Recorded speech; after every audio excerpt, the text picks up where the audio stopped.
कांग्रेस के टाइम तो आपने बहुत सारे स्कैम सुने होंगे, 2G स्कैम, कोयला स्कैम, फलाना स्कैम, ढिकाना स्कैम, लेकिन पहली बार अब बीजेपी के टाइम पर भी एक बड़ा स्कैम सामने आया है, इलेक्टोरल बॉन्ड स्कैम। बस फर्क इतना है कि इस इलेक्टोरल बॉन्ड स्कैम के अंदर BJP, Congress, TMC, DMK, AAP जितनी भी पॉलिटिकल पार्टी है सभी करप्ट हैं। तो हुआ ये कि आज के बिल्कुल एक मंथ पहले सुप्रीम कोर्ट ने इलेक्टोरल बॉन्ड को अनकॉन्स्टिट्यूशनल घोषित कर दिया और एसबीआई को कहा कि जल्द से जल्द इलेक्टोरल बॉन्ड का पूरा डाटा इलेक्शन कमीशन को जमा करवाएं। और जब ये डाटा पब्लिक किया गया तो पता चला कि लगभग हर पॉलिटिकल पार्टी जो हजारों करोड़ों की फंडिंग ले रही है कहीं कहीं से भी। अब अगर आपको कुछ भी नहीं पता है कि ये इलेक्टोरल बॉन्ड क्या होते हैं, ये क्या काम में आते हैं, ये अनकॉन्स्टिट्यूशनल कैसे हो गए और ये एक स्कैम कैसे हुआ, तो चलो इलेक्टोरल बॉन्ड की शुरुआत से लेकर एंड तक के स्कैम की कहानी जानते हैं। With the biggest story in India, electoral bonds. Erectile bonds दुनिया में सबसे बड़ा भ्रष्टाचार का स्कैम है। इलेक्ट्रल बॉन्ड ये भारतीय राजनीति में से काला धन समाप्त करने के लिए लाया गया। Electoral bond basically political parties के फंड लेने का एक तरीका है। इलेक्टोरल बॉन्ड को आप एक तरीके से एक इंस्ट्रूमेंट या फिर एक पेपर या फिर एनीथिंग कुछ भी मान सकते हो जो एक इंटरेस्ट फ्री बैंकिंग टूल है। भारत का कोई भी सिटीजन या फिर कोई भी ऑर्गेनाइजेशन या फिर कोई भी कंपनी आरबीआई द्वारा प्रपोज ये केवाईसी करवा कर इलेक्टोरल बॉन्ड को खरीद सकती है। ये इलेक्टोरल बॉन्ड 1000, 10,000, 1 लाख, 10 लाख या फिर 1 करोड़ तक के भी हो सकते हैं, जिसे आप एक कैश या फिर चेक के रूप में एसबीआई की स्पेशल ब्रांच में जमा करवाकर इलेक्टोरल बॉन्ड को खरीद सकते हैं। अब जिस भी पॉलिटिकल पार्टी के ये इलेक्टोरल बॉन्ड खरीदे गए हैं वो पीपुल एक्ट 1951 के 29A के तहत वो पॉलिटिकल पार्टीज अगले 10 डेज के अंदर इन इलेक्टोरल बॉन्ड के पैसों को बैंक अकाउंट के अंदर से रिडीम कर सकती है। ये इलेक्टोरल बॉन्ड वही बेच सकता है जिसको जनरल इलेक्शन के अंदर कम से कम 1% वोट मिले हो। राहुल गांधी के लिए ये स्कीम नहीं है।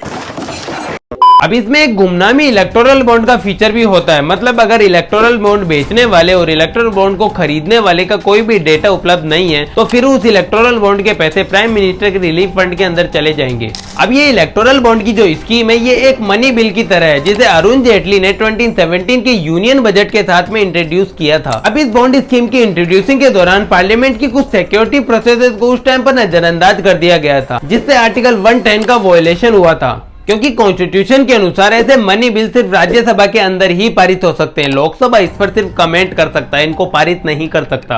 अब क्योंकि ये बिल तो लोकसभा के अंदर पारित हुआ था इसलिए ही इसे कॉन्स्टिट्यूशन का उल्लंघन माना गया है। अब इस बॉन्ड स्कीम को भले ही 2017 के अंदर इंट्रोड्यूस किया गया हो, लेकिन इस इलेक्टोरल बॉन्ड का असली काम 2 जनवरी 2018 को शुरू हुआ था। 2019 के जनरल इलेक्शन के अंदर कांग्रेस ने इलेक्टोरल बॉन्ड को खत्म करने की बात कही थी कि अगर वो पावर के अंदर आते हैं तो फिर वो इलेक्टोरल बॉन्ड को खत्म कर देंगे। हाँ, वो बात अलग है कि कांग्रेस पावर के अंदर आई नहीं और 2019 के बाद भी उन्होंने इलेक्टोरल बॉन्ड के जरिए फंडिंग लेना जारी रखा। अब केरला की जो भारतीय कम्युनिस्ट पार्टी है वो इकलौती ऐसी पार्टी है जिसने हमेशा से ही इलेक्टोरल बॉन्ड का विरोध किया है और कभी भी इलेक्टोरल बॉन्ड से कोई फंडिंग नहीं ली। अब जब सब पॉलिटिकल पार्टी फंडिंग ले रही थी तो फिर सुप्रीम कोर्ट के अंदर इलेक्टोरल बॉन्ड स्कीम के अगेंस्ट में 2 पिटीशन फाइल होती है। पहली पिटीशन एडीआर ने फाइल की थी और दूसरी पिटीशन केरला की कम्युनिस्ट पार्टी ने फाइल की थी। Chief justice of India DY Chandrachud supreme court के 5 जजमेंट बेंच ने इलेक्टोरल बॉन्ड स्कीम को representation of people act, companies act, income tax act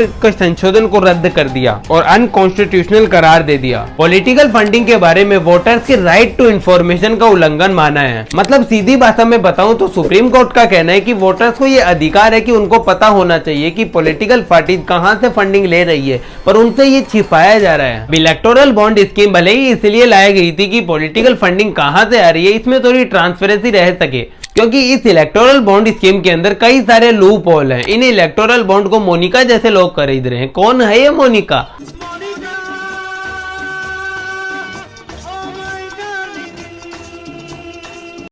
ऊपर से बॉन्ड खरीदने वाले बार बार आरबीआई की गाइडलाइन को भी ब्रेक कर रहे हैं। सुप्रीम कोर्ट ने एसबीआई को 6 मार्च तक इलेक्टोरल बॉन्ड की सारी डिटेल्स इलेक्शन कमीशन को जमा करवाने के लिए कहा, पर एसबीआई इतना नाकारा है कि उसने सुप्रीम कोर्ट को भी कह दिया कि लंच के बाद आना। मजाक कर रहा हूँ। सुप्रीम कोर्ट को कहा कि हम तो जून के बाद जमा करवाएंगे, पर सुप्रीम कोर्ट ने एसबीआई को दोबारा फटकार लगाई और कहा कि जून नहीं अभी मार्च में ही डिटेल्स देनी पड़ेंगी। फिर जाकर एसबीआई ने सारी डिटेल्स इलेक्शन कमीशन को सौंप दी और इलेक्शन कमीशन ने डिटेल्स को पब्लिक कर दिया। पर एसबीआई ने जो इलेक्टोरल बॉन्ड बेचने का डाटा दिया है वो अभी 15 अप्रैल 2019 से 2024 तक का है। बाकी 2018 से 2019 तक कितने इलेक्टोरल बॉन्ड बेचे गए इसका कुछ भी अता पता नहीं है। एसबीआई ने बताया कि 1 अप्रैल 2019 से 15 फरवरी 2024 के बीच में टोटल 22,217 इलेक्टोरल बॉन्ड खरीदे गए थे, जिसमें से 22,030 इलेक्टोरल बॉन्ड के पैसे पॉलिटिकल पार्टीज के द्वारा रिडीम कर लिए गए थे। अब इन 22,000 करोड़ के बॉन्ड में से 6,060 करोड़ रुपए बीजेपी को मिले हैं, टीएमसी को मिले हैं 1,610 करोड़, कांग्रेस को मिले हैं 1,422 करोड़, इसी तरीके से बीआरएस को मिले हैं 1,215 करोड़, बीजेडी को मिले हैं 776 करोड़ और ऐसे ही हर पॉलिटिकल पार्टीज को पैसे मिले हैं। अब ये पॉलिटिकल पार्टीज फंडिंग ले रही है, इसमें कोई बुरी बात नहीं है। ये इलेक्टोरल बॉन्ड आने के पहले भी फंडिंग लिया करती थी, बस फर्क इतना है कि पहले फंडिंग लेना इलीगल था और अब लीगल है। बस प्रॉब्लम यह है कि इन इलेक्टोरल बॉन्ड के जरिए इन पॉलिटिकल पार्टीज को फंड दे कौन रहा है, और इससे भी बड़ी बात फंड दे ही क्यों रहा है, क्योंकि कौन ही महान आत्मा होगा जो पॉलिटिकल पार्टीज को डोनेट करेगा। लेकिन फिर भी अगर कोई महान आत्मा पॉलिटिकल पार्टीज को डोनेट कर रहा है तो इसमें जाहिर सी बात है उस डोनर का भी कुछ ना कुछ फायदा तो जरूर होगा ही। चलो बताता हूँ क्या फायदा है। एक कंपनी है ऑरबिंदो फार्मा, जितने इलेक्टोरल बॉन्ड के जरिए इन पॉलिटिकल पार्टीज को 52 करोड़ रुपए डोनेट किए हैं। अब अगर आप ऐसे सोच रहे हो कि इस कंपनी ने सोचा होगा कि चलो मैं धर्म के खातिर इन पॉलिटिकल पार्टीज को 52 करोड़ रुपए डोनेट कर देता हूँ, तो ऐसा बिल्कुल भी नहीं है। इस डोनेशन के कुछ ही दिन पहले इस कंपनी के प्रमोटर सारथ रेड्डी को दिल्ली के लिक्विड स्कैम के अंदर अरेस्ट किया गया था। अब आप पूरी क्रोनोलॉजी समझ लीजिए कि प्रमोटर के अरेस्ट होने के बाद ही कंपनी पॉलिटिक्स में जाकर डोनेट क्यों कर रही है। सारथ रेड्डी की इस कंपनी का नाम है साउथ ग्रुप और ईडी ने आरोप लगाया है कि साउथ ग्रुप ने दिल्ली की आम आदमी पार्टी को 100 करोड़ की रिश्वत दी है। भारत के इतिहास में सबसे भ्रष्ट प्रधानमंत्री अगर कोई हुआ है, हिपोक्रेसी की भी सीमा होती है। अब अगर बात करें कि किस कंपनी ने कितने कितने इलेक्टोरल बॉन्ड खरीदे हैं, तो 1260 कंपनी ऐसी है जिन्होंने अकेले ही 12,763 करोड़ के इलेक्टोरल बॉन्ड खरीदे हैं और इन 1260 में से टॉप 20 कंपनी ने 5,945 करोड़ के इलेक्टोरल बॉन्ड खरीदे हैं। आप इन लिस्ट में देख सकते हैं कि किस किस कंपनी ने और किस पर्सन ने कितने इलेक्टोरल बॉन्ड खरीदे हैं। अब यहाँ दिक्कत यह है कि कुछ कंपनीज अपने प्रॉफिट से भी ज्यादा पॉलिटिकल पार्टीज को फंड कर रही हैं।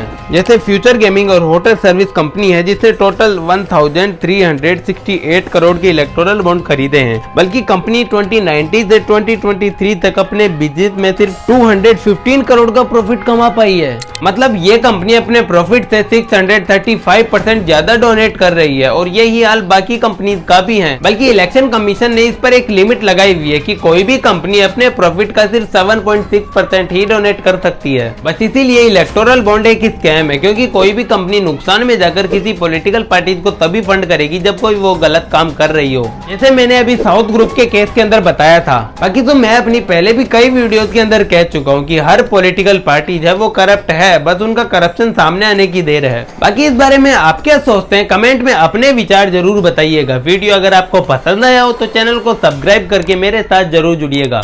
आपसे फिर मुलाकात होगी नेक्स्ट वीडियो में।